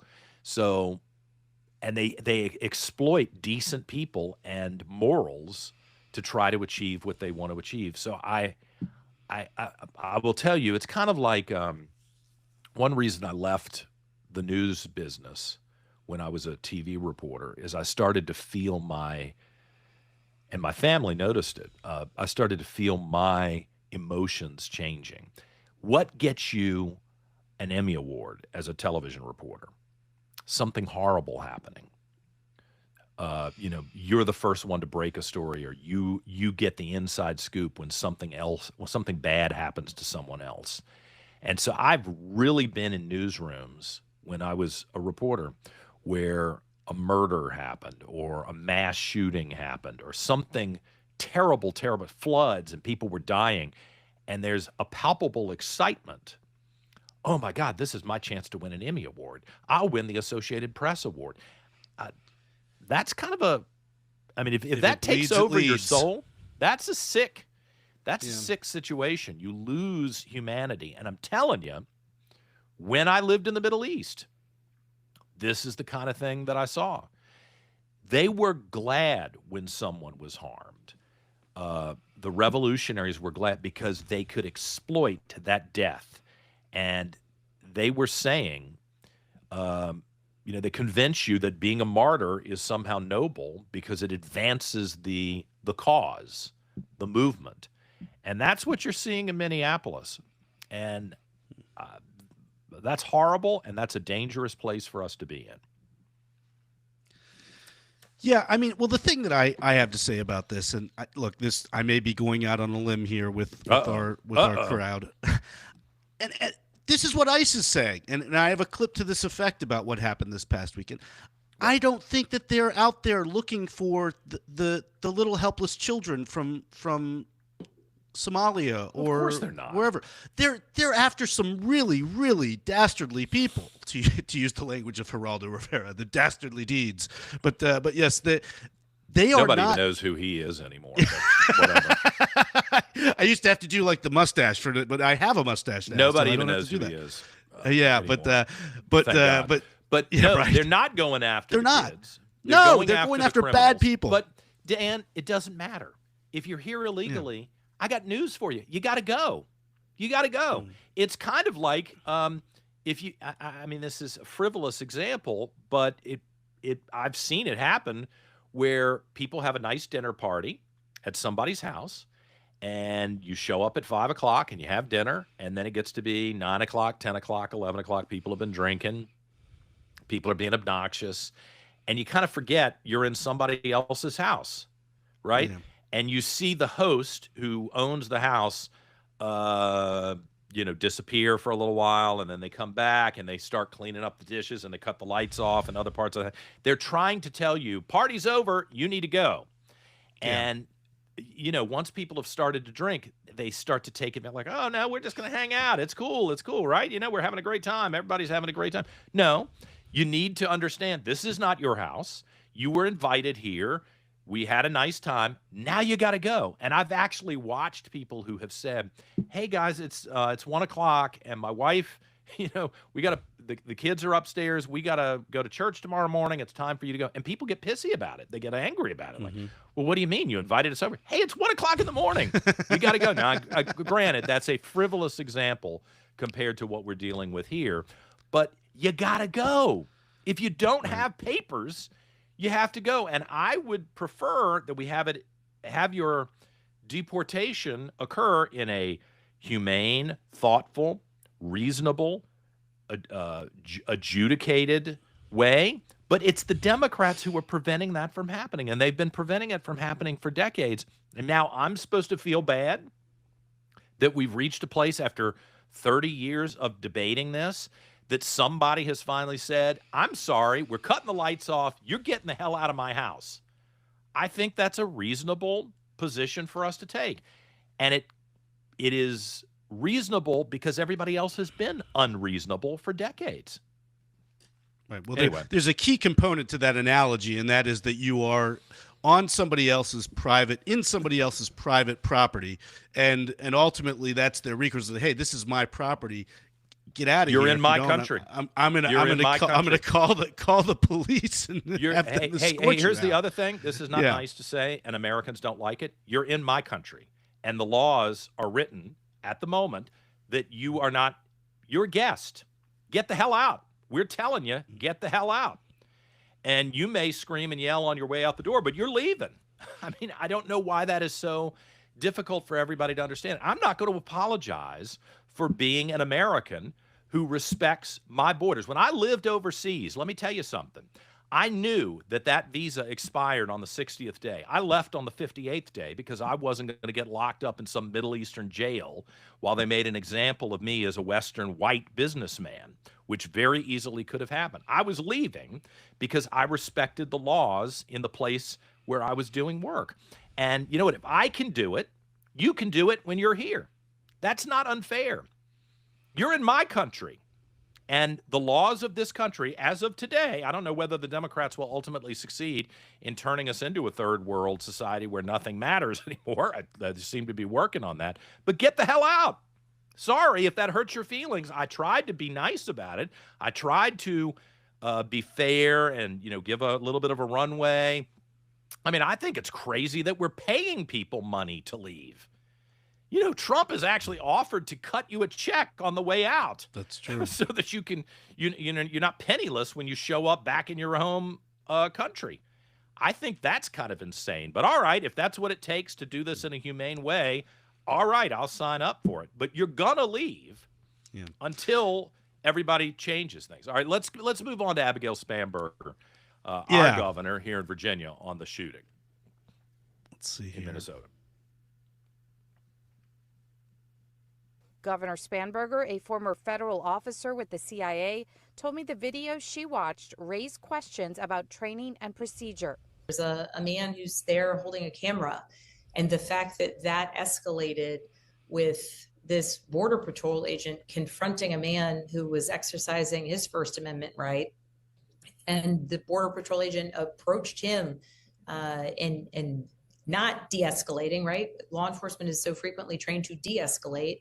But in fact, from the videos that I've seen, appears to escalate the situation, throw a man to the ground, and then shoot him while he's on the ground. It's an outrage. I mean, first of all, she was a federal officer in the CIA. What does that mean? I mean, really, I just keep coming back to this. What does that mean? You were a federal officer in the CIA? I'm not the most inquisitive person in the entire world. It's not like I turn over every rock to try to find a snake under it. But does anybody actually care what she did? You're asking for her opinion as a law enforcement official, not just as governor. And I would have followed up. Well, then what would you have done?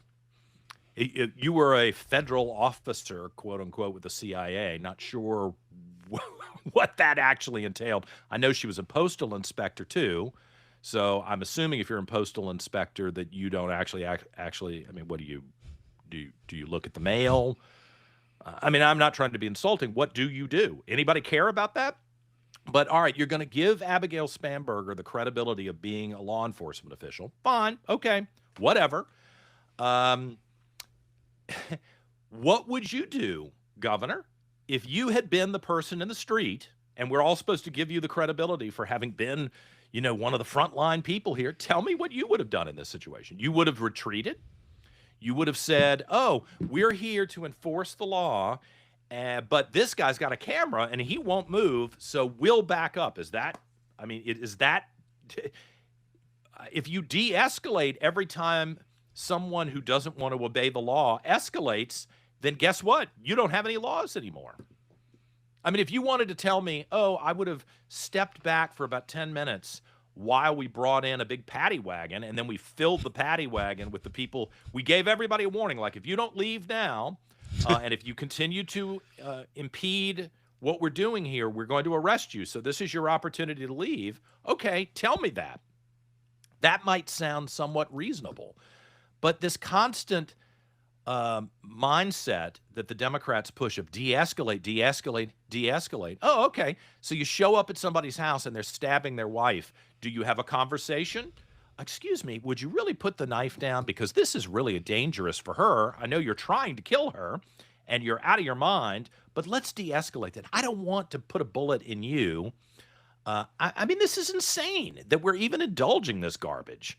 And it worries me that this is the governor of Virginia. She may not know it yet. I think it's going to be a rough 4 years for her. You're supposed to enforce the law now. You don't get to be an agitator. If you were a street agitator, which is what Abigail Spanberger and Ghazala Hashmi were, while they actually occupied seats to pass bills and vote on legislation, how weird. You've got an opportunity to create the law and to speak about the law, and yet you're also out in the streets like you have no standing and you're demanding to be heard. Listen, ladies, you had the opportunity to be heard, and now you're in leadership. So what? You should probably enforce the law. And somehow I think they're going to enforce the law against me.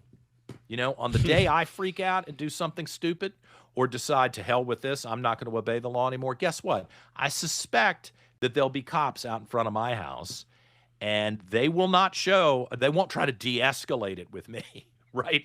Yeah. John, if you'll just, we'll just call it quits and this won't be a problem. I don't think that's what's going to happen. I think they're picking and choosing when they enforce the law and how they go about it, and that is not right. And now that they're in charge, of course, as Abigail Spanberger said on her inauguration day, that we all need to be unified as one together. You know, we all need to get along now. And I could unify if you actually enforce the law consistently. Like, what did I ask Carl Leonard, and what did I constantly say on the radio? I have opinions. I have emotions. I usually think I'm right. But you know what? Hold on a second. What does the law say? What does the law say? It doesn't matter what I think. It's what does the law say? And if I think the law is wrong, I'll go advocate to change it.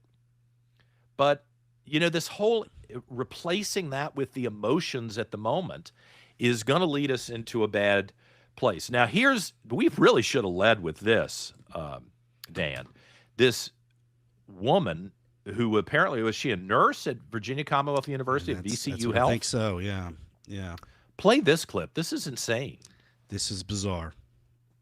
Okay, for today's resistance tip, I vote, anybody got any poison ivy, poison oak in their yard?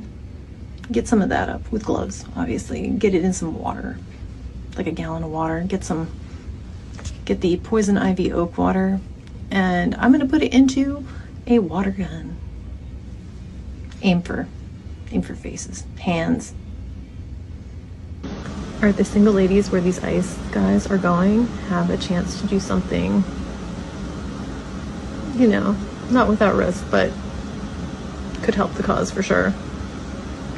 Get on Tinder, get on Hinge, find these guys. They're around. They're an ICE agent, bring some X-Lax and put it in their drinks. Get them sick. You know, nobody's gonna die. Just enough to incapacitate them, get them off the street for the next day. Highly, easily deniable. You know, you could get sick too. I mean, I think she's going to lose her job at VCU Health. Maybe Jay Jones will hire her because she seems like the perfect person to assist Jay Jones in his efforts to go after. I mean, see, that's the mindset. That's the mindset. 2 squeezes instead of 2 bullets. You know, just these. Pew pew. This is the mindset. How would you go on social media and think that it's cool or okay to talk about, especially if you're in healthcare, for God's sake, to talk about doing harm to people? If you're in healthcare, you're supposed to help people. And, you could be the biggest gangbanger street thug in Richmond, drug dealer, and you get shot and you're brought to VCU Medical Center downtown, and they're going to treat you and take the bullet out and try to save your life. So somebody explain to me, I mean, I think that's questionable, but that is what you're supposed to do. And okay, I buy into that. As a decent person and as somebody who wants to live in a civilized society, I buy into that mindset that when you get to the hospital, we try to preserve life, because I think that's what we should do, is not let people die. So what is going on where this isn't the only person, this is a Richmonder apparently, but what is up with these people who are in healthcare today who think that it's okay to opine in public where this is going to be shared? It's not like you're having drinks in the back of the bar. That'd be bad enough. But this is going to be shared, and you're talking about doing harm to people. I would be very worried about going to VCU Health Center now, because I don't know who I'm dealing with. I know some of these people don't like me. I went over to an appointment the other day, and it was pretty clear they knew who I was. And it's kind of 50-50. You got some people like, oh, thank you for running, John. We voted for you, which you don't have to say. I appreciate it and gives me some confidence. But what worries me is the person who's glaring at me in the corner like, maybe if you misdiagnose something or you release my records or you give me a bad drug that will enter. I mean, how do we have any faith in the professionalism of people at all anymore. These people, you can't behave that way, and you've got to protect your own mind. If you become this deranged, you shouldn't be in healthcare anymore. So much for we're all Republicans today. Yeah, imagine if that woman had been the attending surgeon when Ronald Reagan came in the operating room in '81. I told you about this. I think I told you about this when we were on the radio. He showed you the bullet? Well, no, he showed me the bullet when I worked for him. And I don't know. This is kind of I went to the proctologist. in DC. Yeah, I usually don't. I don't show up. Let's check our numbers here. How are we doing on the live stream right now? Yeah, this will get some. There I they don't go. normally share this story, but I went to the proctologist in DC, and it was a woman, which was surprising to me. But whatever, okay, fine. And I was having a little issue that I just needed to have it checked out, and as men of a certain age do at some point. And she was very professional, very nice. I liked her very much. She was an older lady. She had been apparently a very experienced doctor. And I saw on the wall in the hallway leading to her office, I recognized the Reagan signature and stationery. And I didn't say anything at first because, you know, in D.C., you never know how that's going to go. But I figured if she's got a Ronald Reagan thing on the wall, maybe I can bring up that I worked for Reagan. So I said, oh, well, I noticed your Ronald Reagan signature. This is after the exam, after whatever was going to happen had happened. And she was she's a big Democrat, but she was one of the doctors in the emergency room on the day Reagan was shot. And she helped treat him. And that letter was Reagan sending a note to her to say, thank you for treating me. Saving his life. Yeah. Wow. But I saw her maybe 3 or 4 times over the 12 years that I was in Washington. Yeah. Because I did like her and we had great conversations, but it was very clear to me she didn't agree with any of my politics. But you know what? I never felt like I was in danger. And you know, if you're on the table and people are working or checking out that part of your body, that's uncomfortable, even if it's somebody that you trust. And like, I never felt uncomfortable, even though I knew she was not a Republican. But you know, that's the way it should be. And I mean, I think that's an interesting story because she treated Reagan. Clearly, I don't think she voted for Reagan. I don't know that I directly asked her that, but it was pretty clear during COVID. I talked to her. I went to see her one last time before she retired, and I asked her about COVID. She did not agree with me about COVID. I never felt like she would harm me or take out her political differences on me as a patient or do anything. I mean, it's just a doctor's mindset. You disagree, but here objectively is what we need to do to take care of you as a patient. How bizarre. And I've always said, Dan, people who have watched me on television and listened on radio and watched this program, I've got strong opinions, but I would like for you to believe, I would like to conduct myself in a way that if you found me on a jury, that the first question I would ask would be, what does the law say, right? Not what my opinion is about you, how you know, do you have neck tattoo and crazy hair? Or, you know, that shouldn't matter. It should be, what does the law say and what does the evidence show in this circumstance? And I would like for you to believe, and I would like to conduct myself in a way where you would feel confident that I would be honest and objective in my analysis of the law and what's presented in front of me, and that even if I didn't like you, I would treat you fairly if I was a juror. And if I was elected as an elected official, I've got really strong opinions, as you know, but you need to have somebody in these elected offices who will be objective and honest and make decisions based on the law, not just based on their feelings. And I don't think that's what we've got right now. I think we've got really partisan hacks who are going to run over their political enemies. And that's not going to serve us well going forward. I'm in no position to disagree with you. I'm in no position. Well, you know, it's kind of, I know we're running long here. We got to go, but I might as well bring this up. As you know, Dan, and you saw some of the hostility directed at me for being gay and being a Republican. And that was kind of shocking to me, running for lieutenant governor. I mean, I had people come up in my face and say, in the most Christian way, you should get out of here. I was like, excuse me? Who do you think you are? But anyway, I would tell people I'm not running to be the pastor at your church. And I'm not running to decide who goes to hell and who doesn't go to hell. That's not my business. That's your business, and it's your relationship with God.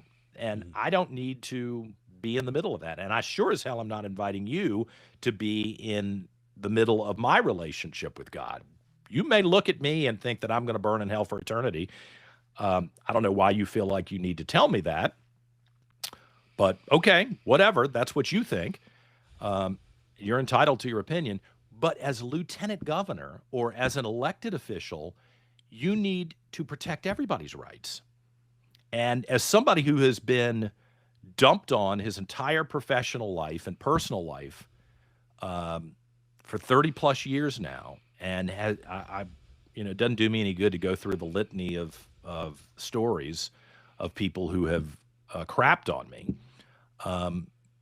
I am really sensitive about that. You've got to be able to separate out your personal feelings from your professional obligations and your obligations to the law. And I just don't think people are mentally trained to do that anymore. I've had to do it just to survive in this society. And I'm pretty proud of where I have arrived as a person.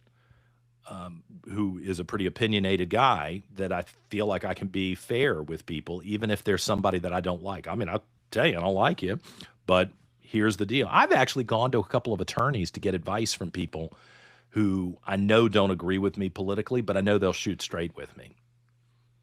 Like, oh yeah, I listened to your show, John. I disagree with, but let me tell you what the law says and where I think you're in bounds and out of bounds. I respect that. I appreciate that. Right. That's valuable to me.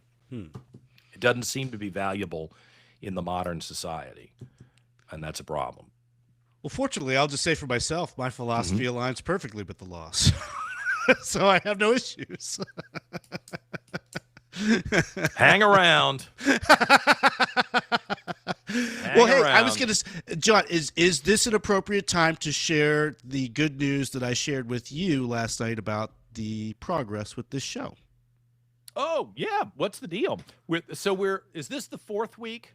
This is the fourth week, but I called you last week, and I'll set this up that I told you about a week and a half in. I said things are looking good. They're going better than I expected they would as far as our views were concerned. The audience, the clicks, yes, the viewers. And I said, John, this may be ambitious. This may be an ambitious number, but I think that we can do 1 million views in our first month. And even as I said that, I thought that seems like I don't know if we can do that.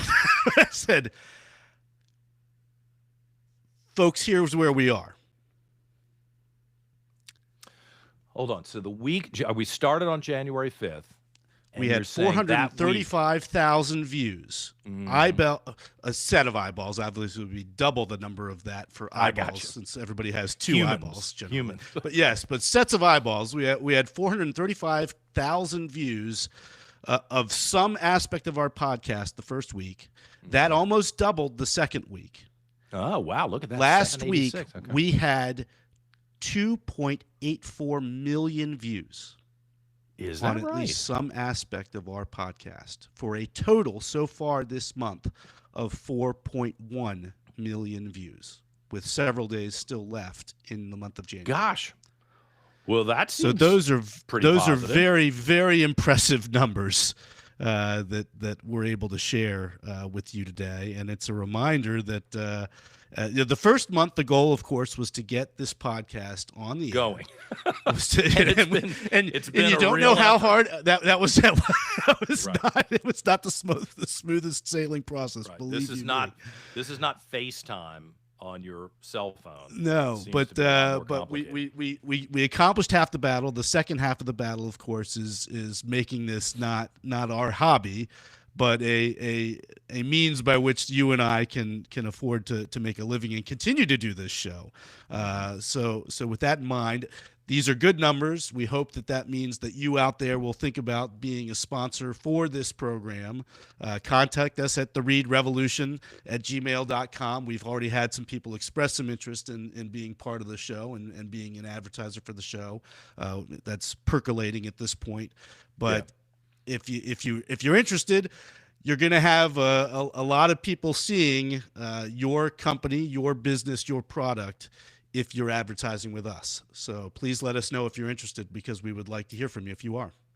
thereidrevolution@gmail.com if you're interested. And if you got a suggestion for something we should cover on the program, send us that. And if you're interested in the advertising once we open up, we'd like to do that too. And, I've been watching a lot of other podcasts, and there's no reason for me to diss other people. Other people are doing what they do.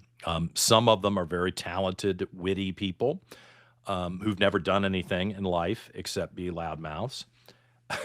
So that's fine. Hey, I go to the comedy club and I'm not looking for someone who actually knows anything. I'm looking for somebody who's funny. And there are a lot of people out there who are very adamant about what they think. And if you were to look at their experience and where they have been in order to arrive at getting a podcast, believe me, the entry level barrier is very, very low. And there's some self-confident, smart people out there who have strong opinions. Great. Okay. I'm hoping that if you bother to look at my background, and you listened when we were at WRVA together, Dan and I, you'll feel confident that you're getting solid information and a perspective that is informed. There are lots of people who have opinions. There are very few people who are actually informed when they offer their opinions. And a lot of people are just parrots. Whatever they heard on Fox News the night before, they repeat the next day. And it's one reason I kind of stopped regularly watching Fox News when I went on the radio. I was like, I don't want to repeat what Sean Hannity says. Whatever I think is what I want to share. I certainly don't need to repeat what, what's his name, Waters World has to say. Let him say what he wants to say. I don't know. Okay. Across his world, whatever. I mean, it's you could put a chicken on Fox and you'd get ratings on Fox, because there are a lot of our folks really have gravitated to Fox. It's cool. It's fine. But I stopped watching them regularly and a lot of the other broadcast outlets. And quite frankly, how weird, when I started to become a talk show host, I stopped listening to a lot of other talk shows because I just wanted to focus on my analysis and my understanding and not wind up repeating what other people had to say. I mean, inevitably, if you look at the world through a conservative lens, you're probably going to have, I think, probably a similar analysis. But I just didn't want to repeat what other people were doing. So I hope that will, my personal background, your background, and what I'm sharing will carve out a special niche for us in a very crowded field. And those numbers, Dan, and mind you, super. That does not even include our listen audio only numbers for Spotify, Apple Podcasts, etc. That's simply socials. That's simply just eyeballs.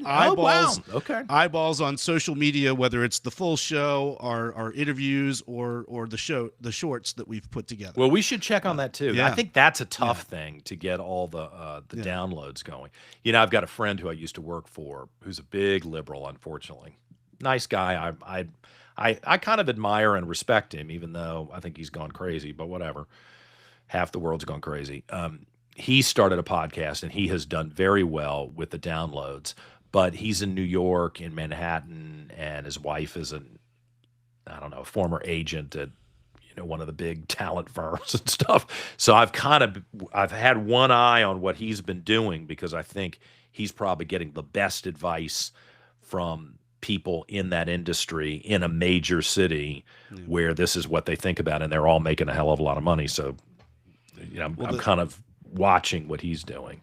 Yeah, but I think he's doing well with the downloads.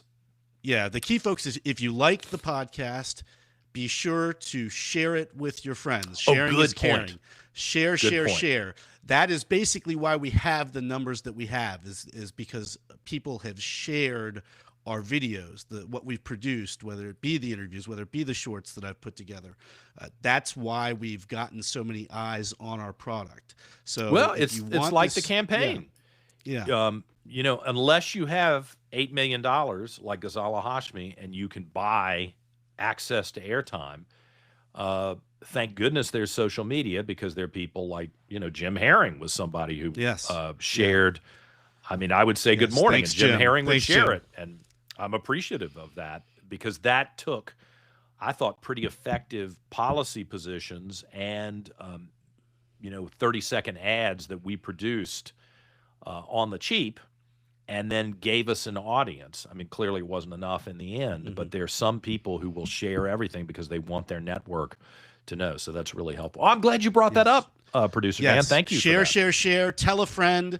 That's how we grow. That's how we grow the Reid Revolution, and make it something that really is revolutionary. So yeah, I should say, I said this on the first day. I hope it's a peaceful revolution where we return to normalcy. Absolutely.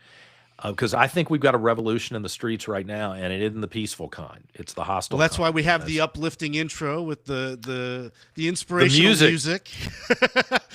Created by producer Dan. It's okay music, right? Yes, that's right. Yes. If this doesn't work out, you can go write your symphony, right. Producer Dan. That's I appreciate right. it. All right. Well, listen, we probably should get out of here. I thank you so much for watching today. We'll be back tomorrow. We go live at 10 o'clock every morning, but then you can watch this in its form, in the full length form on social media at any time, day or night. And of course, you can download the audio version on Spotify and Apple, wherever you get your podcasts. Thanks, Producer Dan. Hope you all have a great day. We'll see you tomorrow on the Reid Revolution.